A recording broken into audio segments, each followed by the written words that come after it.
The Tunisian sand trembled under boots and tank treads. American soldiers scrambled across dunes that seemed to stretch forever. Their rifles barked desperately at the steel monsters rolling toward them. Machine gun bullets bounced harmlessly off thick armor plating. The German tanks kept coming. Panzer III and Panzer IV models pushed forward like unstoppable juggernauts. Their guns swiveled toward the scattered infantry.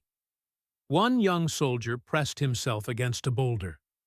The tank's main cannon erupted. Sand exploded where he'd been crouching moments before. His heart hammered against his ribs. In his sweaty palms sat something that looked like a piece of pipe. This crude metal tube would either save his life or get him killed. The bazooka felt strange in his hands, nothing like the sleek rifles he'd trained with. He lifted the launcher to his shoulder. The iron sights wavered as he tried to aim. 60 meters away, the Panzer ground closer. 50 meters now. His finger found the trigger. The rocket burst forward in a brilliant streak. Smoke and flame traced its path through the desert air. Impact. The tank shuddered to a complete stop. Black smoke poured from every hatch. German crewmen scrambled out desperately. For the first time in warfare history, a single foot soldier had stopped a main battle tank. But this moment almost never happened. 6 months earlier, military experts had dismissed the entire concept as fantasy. Army officials called such weapons impossible to build. Ordnance departments labeled the ideas absolutely forbidden. Senior generals ridiculed anyone who suggested otherwise. The weapons creation violated every standard procurement rule. It challenged the most powerful military bureaucrats. Its inventor nearly lost his career before it began. No West Point graduate designed this revolutionary system. No weapons specialist conceived its mechanics. Instead, a recent college graduate with zero military experience created it. His only real skill involved welding metal pieces together. This unlikely engineer would face down Pentagon resistance. He'd overcome expert ridicule and bureaucratic obstruction. The weapon he built would destroy more German armor than any other handheld system. Enemy forces would copy his design desperately. They'd make their version even more deadly. American factories eventually produced nearly 500,000 units. 13 million rockets rolled off production lines. The weapon saved countless Allied lives forever. Yet its creator walked away from fame completely. He refused interviews and avoided publicity. He lived quietly as a civilian engineer. Never once did he seek credit for changing warfare itself. The story actually begins much earlier. German Panzer divisions had smashed through Europe like nothing before. Their blitzkrieg tactics stunned military observers worldwide. France fell in just 6 weeks. The world's most sophisticated army crumbled completely. American officers watched this disaster with growing horror. The message came through crystal clear. Whoever controlled tanks would control every battlefield. But American infantry carried nothing effective against armor. Their standard anti-tank weapon was pathetically inadequate. The boy's anti-tank rifle weighed 36 pounds, fully loaded. 2 men were needed to operate it properly. Against early German tanks, it barely scratched the paint. Against newer models, it was completely useless. The rifle's recoil regularly broke soldiers' collarbones. Everyone called it the elephant gun mockingly. Its reputation for injuring operators was legendary. Colonel Leslie Skinner faced an impossible challenge. His superiors at Aberdeen Proving Ground handed him a problem. They'd acquired a Swiss-designed shaped charge grenade. Laboratory tests proved its devastating potential. The M10 could burn through 8 inches of solid steel. It used the Monroe effect brilliantly. The explosion concentrated into a focused jet of molten metal. But one critical problem remained completely unsolved. How could infantry get close enough to use it? Soldiers couldn't walk up to enemy tanks casually. Machine gun fire would cut them down instantly. They'd never get within 100 yards alive. The Ordnance Department tried every conceivable solution. They mounted grenades on rifle barrels desperately. The M9A1 rifle grenade resulted from this effort, but the grenade's weight made accurate aiming impossible. Beyond 50 yards, it was completely unpredictable. The massive recoil knocked most soldiers unconscious. Spring-loaded launchers were tested extensively. These proved so heavy that infantry refused them. Crossbow-style mechanisms were tried half-heartedly. These failed laughably against moving targets.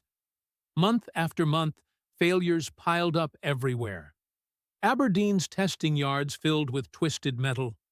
Millions of dollars disappeared into useless experiments. Meanwhile, German submarines sank American ships faster than replacements arrived. The Wehrmacht pushed deeper into Russia. American infantry still had no answer to German armor. Pentagon experts reached unanimous agreement. A truly portable anti-tank weapon was simply impossible. The physics made no sense whatsoever. To penetrate modern tank armor required enormous projectiles. These needed massive guns to fire them. Alternatively, explosives powerful enough would kill the operator. There was absolutely no middle ground possible. A classified memo from March 1942 stated this clearly. The shaped charge represents our best hope currently. However, the delivery problem appears completely insurmountable. Current rocket technology lacks necessary precision and reliability. We recommend focusing efforts on conventional artillery instead. Military rocket expertise came entirely from World War I. Dr. Robert Goddard had developed solid fuel systems. These were intended for use against aircraft. But Goddard's rockets were wildly inaccurate completely. They might hit large targets like buildings. Against tanks, they were absolutely useless. Even if rocket-propelled grenades could be built, military engineers calculated the launcher requirements. It would need to be 8 feet long minimum. No infantry soldier could carry such equipment. As 1942 progressed, American casualties mounted steadily. Pressure intensified from the highest levels. General George Marshall himself demanded immediate solutions. The clock ticked toward Operation Torch relentlessly. American troops would soon face German armor directly. The stage was set for breakthrough or complete disaster. Into this crisis stepped Edward Uhl quietly. Most people forgot his name after meeting him. Born on March 24, 1918, in Elizabeth, New Jersey. His father supervised maintenance at a chemical plant. Growing up during the Great Depression taught resourcefulness. He learned to repair things instead of replacing them. This skill would prove absolutely invaluable later. High school afternoons were spent in shop class. He welded metal scraps into useful tools. While classmates played sports, he worked with his hands. Lehigh University graduated him in 1940. His mechanical engineering degree was thoroughly average. No honors appeared on his transcript. No special recognition marked his academic career. Professors remembered him as quiet and methodical, completely unremarkable in every way imaginable. One later recalled his impression clearly. Ed was the kind of student you'd never expect to change anything. He just completed his assignments and went home. More importantly, Uhl had zero military experience. He'd never served in ROTC programs.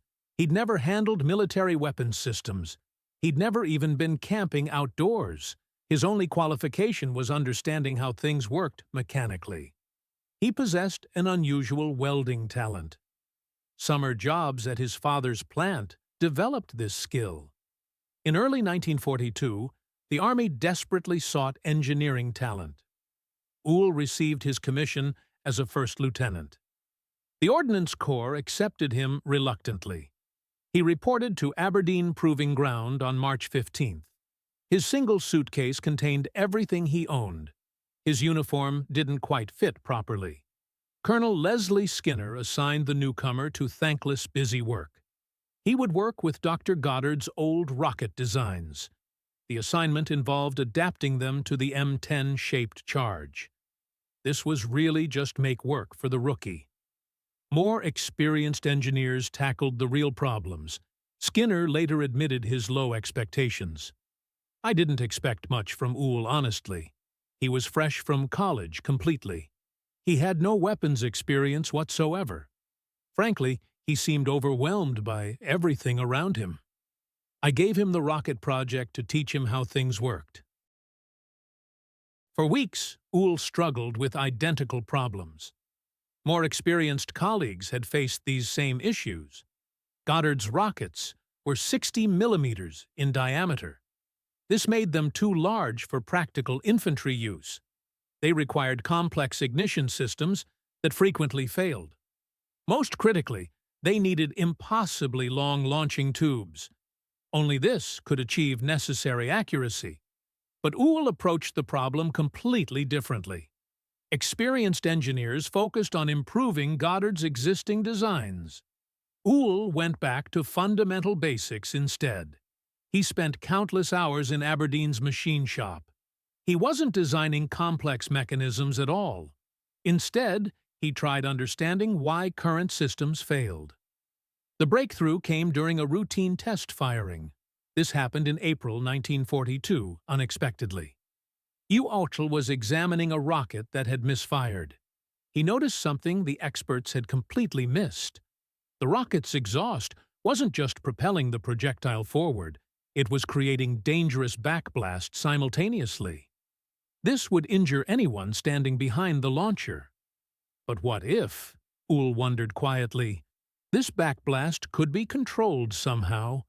What if it could be directed safely? What if the solution wasn't more complex engineering?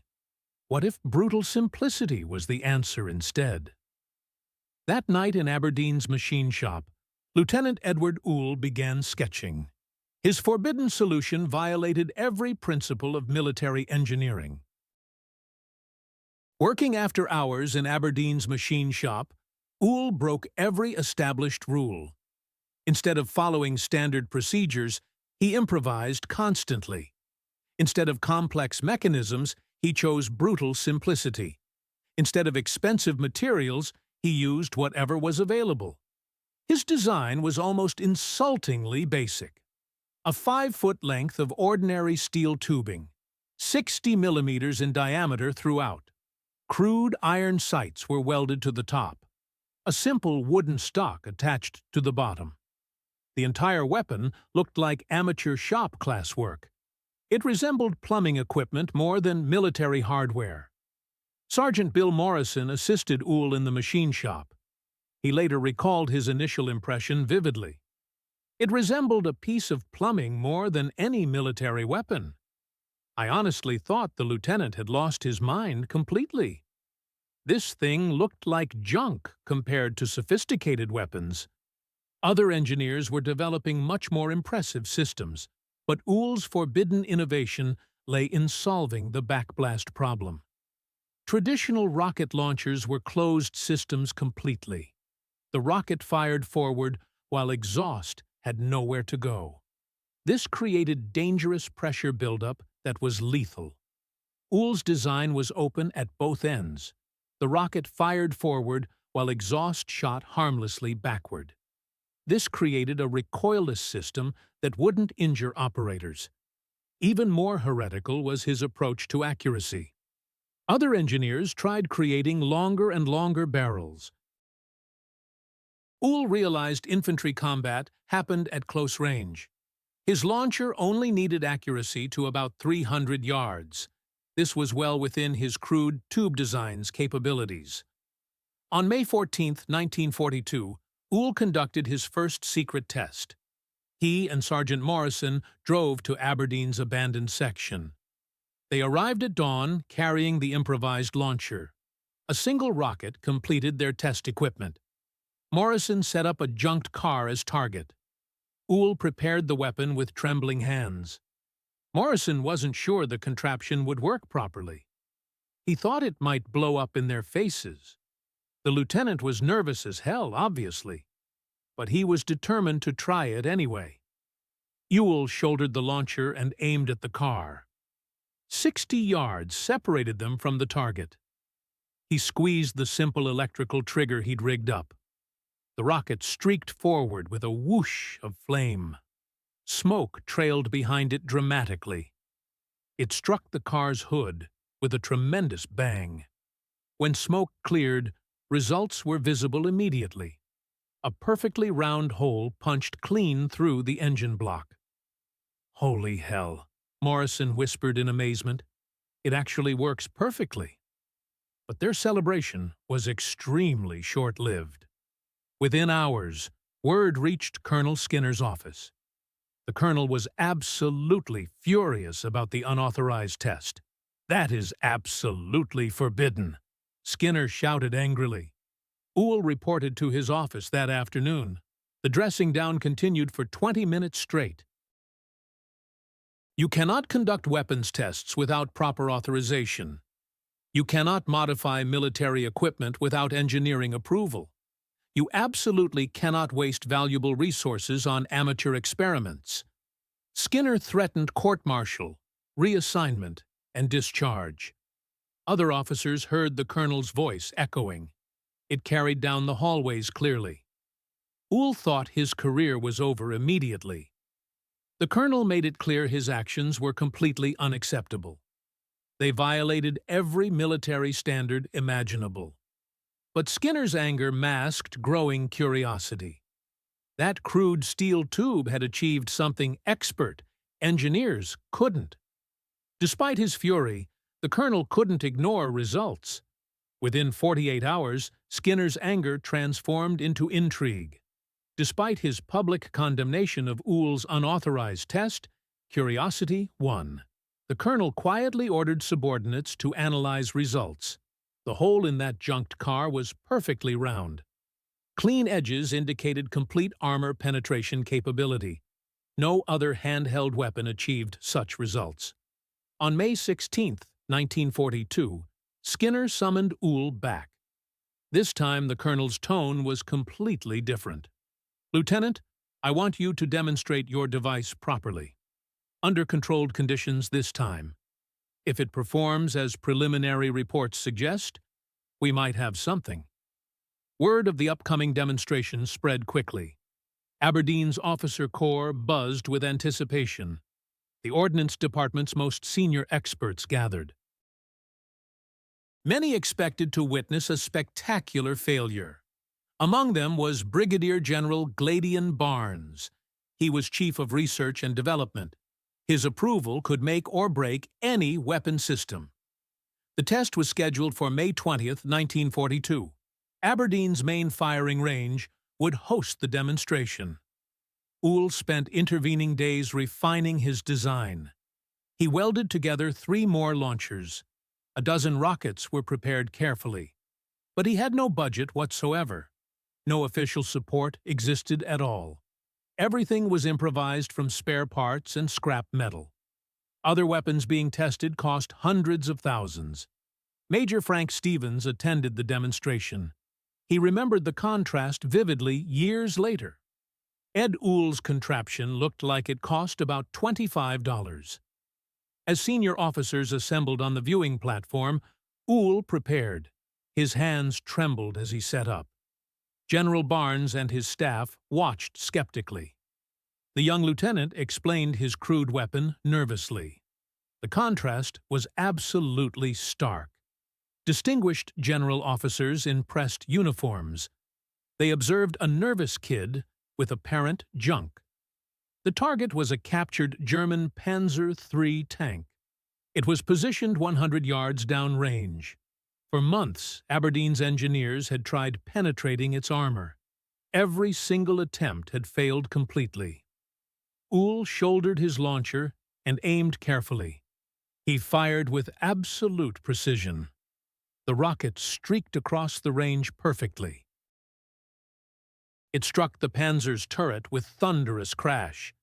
Smoke poured from the impact point dramatically. Officers rushed forward to examine the damage. There, punched cleanly through 8 inches of steel, was a hole, large enough to put your fist through.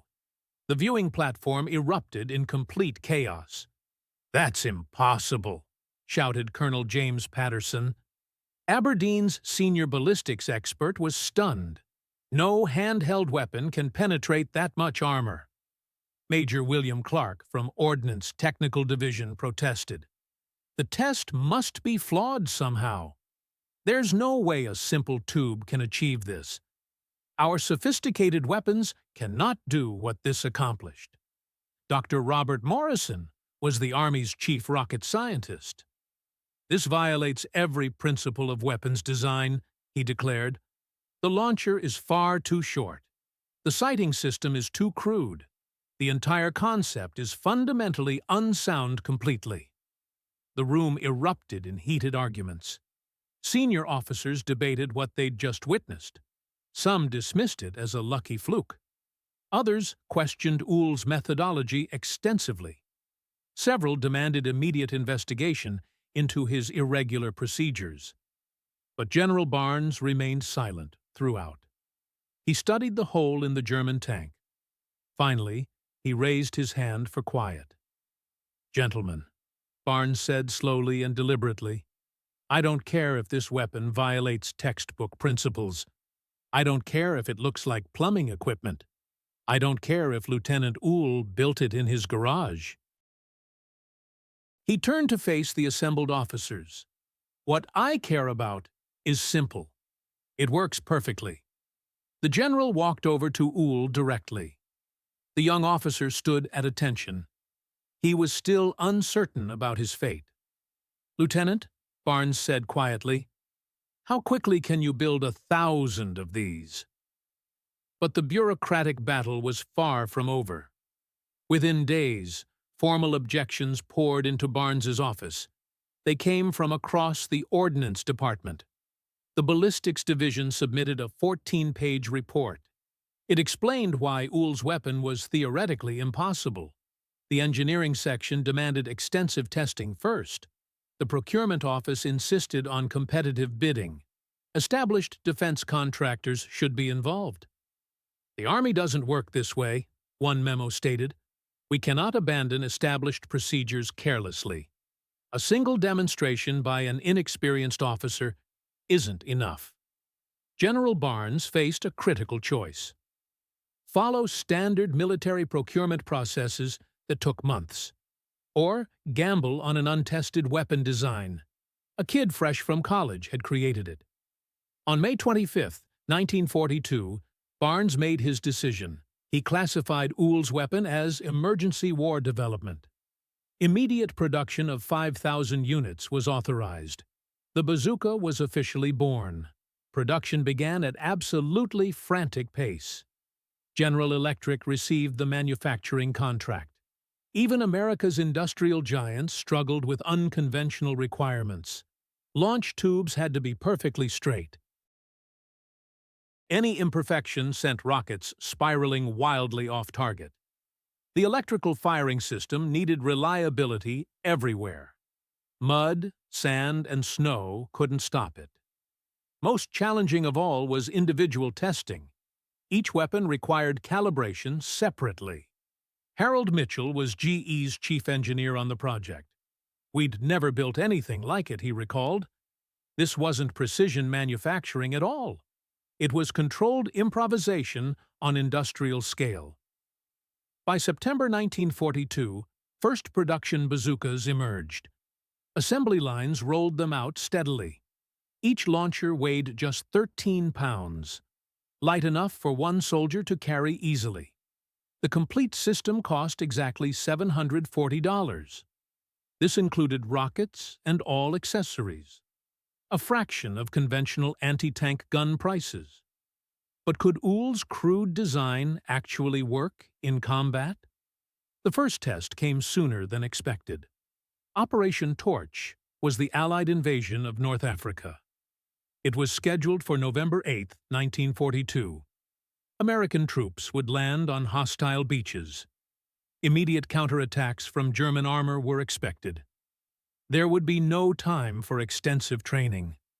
Gradual deployment was impossible under these circumstances. Major General Lloyd Fredendall commanded the Second Corps.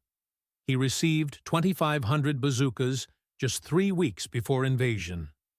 Most of his soldiers had never seen the weapon, let alone fired one in practice. Training consisted of hastily printed instruction manuals.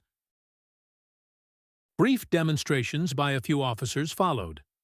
These officers had witnessed Aberdeen's tests. Staff Sergeant Tony Ricci of the 1st Infantry Division remembered clearly. "We basically learned how to use these things on boats. Nobody knew if they'd actually work." Real German tanks under combat conditions were different. The moment of truth came at dawn. November 8, 1942, American forces stormed ashore. Near Casablanca and Oran, they landed. German Panzer units rushed to repel the invasion. They found themselves facing enemies with unknown weapons. Private First Class Jimmy Martinez of the 3rd Infantry Division scored first. He recorded the first confirmed bazooka kill.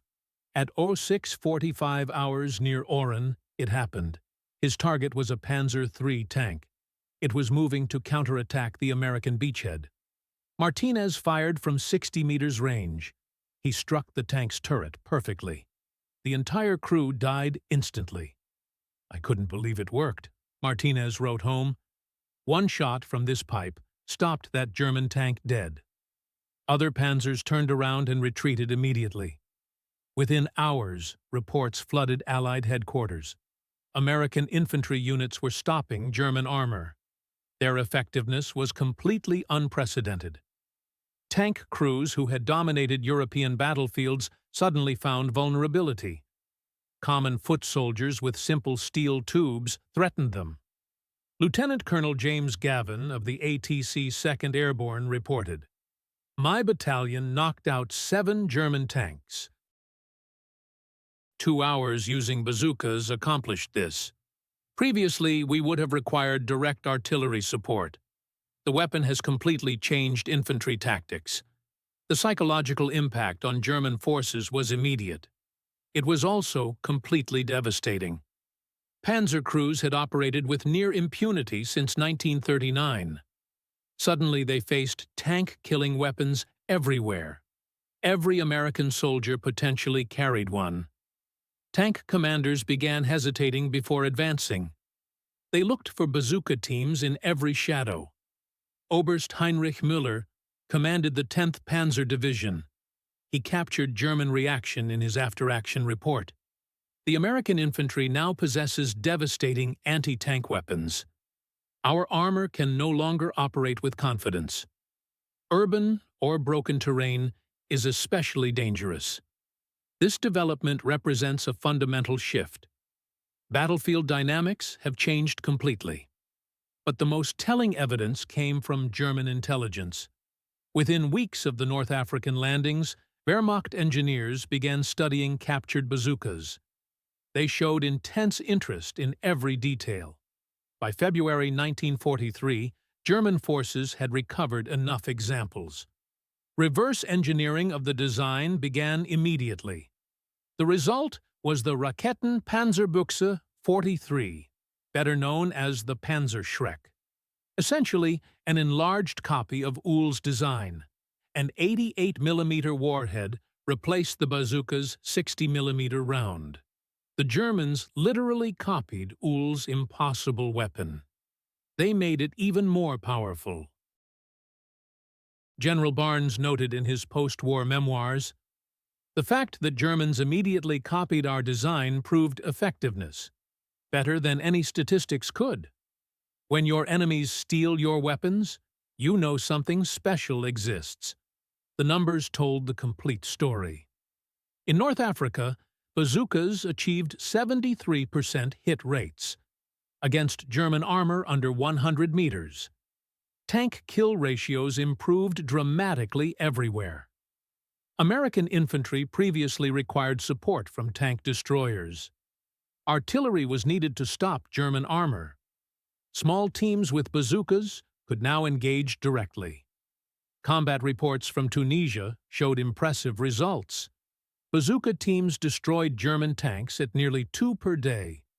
Per battalion, this effectiveness was unprecedented. Infantry anti-tank weapons had never achieved such success. More importantly, German tank crews began avoiding close combat. This reduced their effectiveness against American positions significantly. The weapon's success in Sicily was even more dramatic. Lieutenant Robert Murphy of the 45th Infantry Division recorded typical engagement. On July 12, 1943, near Gela, it happened. We encountered 6 German tanks advancing toward positions. 3 bazooka teams engaged simultaneously from concealed locations. All 6 tanks were destroyed or disabled. 4 minutes accomplished this completely. No American casualties occurred whatsoever. Perhaps most significantly, the bazooka saved American lives. It fundamentally changed German tank tactics. Panzer commanders who had previously operated aggressively now approached cautiously. This reduced their combat effectiveness significantly. American forces gained time to establish defensive positions. Statistical analysis conducted after the war revealed impressive results. Infantry units equipped with bazookas suffered 40% fewer casualties when facing enemy armor compared to conventional weapons. The weapon that military experts had declared impossible saved lives. American lives were literally saved every single day. By early 1943, every American infantry division carried bazookas. They were standard equipment everywhere. Production expanded to include improved models, better sights, more reliable rockets, enhanced armor penetration followed. The M9A1 bazooka was introduced in late 1943. It could penetrate 12 inches of armor, enough to destroy any German tank then in service. By war's end, American factories had produced incredible numbers: 476,628 bazookas, 15,630,000 rockets. A production miracle transformed Edward Uhl's improvised design. It became one of history's most successful weapons. The simple steel tube became the standard. All infantry anti-tank weapons were measured against it. The bazooka's influence extended far beyond American forces. Through the Lend-Lease program, the weapon reached everywhere. British, Soviet, and Free French units received them. Infantry tactics changed fundamentally worldwide. Soviet forces alone received over 8,000 bazookas. They used them with devastating effectiveness against German armor on the Eastern Front. Marshal Georgy Zhukov recalled in his post-war memoirs clearly, "The American bazooka gave our infantry confidence to face German tanks directly. Before its arrival, our soldiers could only hide. When panzers approached, they ran. Afterwards, they could fight back effectively." The weapon's technological legacy proved even more significant. The bazooka's design principles influenced every subsequent system. Rocket-propelled grenade systems from the Soviet RPG-7 to modern anti-tank missiles followed these concepts. Today's infantry anti-armor weapons still follow basics. Edward Uhl improvised in Aberdeen's machine shop. In 1942, he created something revolutionary. Modern military analysts consider the bazooka influential. Colonel David Johnson of the U.S. Army War College notes clearly, "The bazooka didn't just kill tanks effectively. It democratized anti-armor warfare completely. For the first time in military history, individuals could engage. Individual soldiers could destroy the most powerful battlefield weapons. But what of Edward Uhl himself? After the war, he quietly returned to civilian life. Fairchild Industries hired him as an engineer. He continued developing military systems throughout the Cold War. Projects ranged from guided missiles to aerospace technology. In 1961, he became Fairchild's president. He oversaw the company's transformation into major defense contractor. Yet Uhl consistently avoided publicity about his famous invention. He rarely granted interviews to anyone. Invitations to military ceremonies were declined. He refused to write memoirs about wartime experiences. When pressed by historians, he would simply say, "I just did my job." The recognition came anyway, despite his modesty. In 1995, the U.S. Army inducted Uhl into its Ordnance Hall of Fame. Military historians rank the bazooka among war's most significant breakthroughs. Defense museums worldwide display his original designs, examples of innovative engineering under pressure. Perhaps the most meaningful recognition came from veterans. At Uhl's 80th birthday celebration in 1998, something special happened. Former infantryman Frank Rodriguez approached the elderly engineer. Tears filled his eyes as he spoke. "Mr. Uhl," Rodriguez said quietly, "I carried your bazooka through Italy and France. It saved my life more times than countable. Because of you, I came home to my family." Similar testimonials arrived regularly at Uhl's home. Letters from veterans whose lives were saved by that crude steel tube he'd welded in 1942. Edward Uhl died on May 9, 2010. He was 92 years old. His obituaries mentioned his role as defense industry executive. His contributions to aerospace technology were noted. But soldiers worldwide remembered him differently, as the young engineer whose forbidden weapon gave them fighting chances. Against impossible odds they faced. Today, variants of Uhl's design remain in service. Military forces worldwide still use them. The basic principle he improvised continues protecting infantry, soldiers facing armored threats everywhere. Sometimes the most revolutionary innovations come unexpectedly, not from following established rules carefully, but from having courage to break them completely.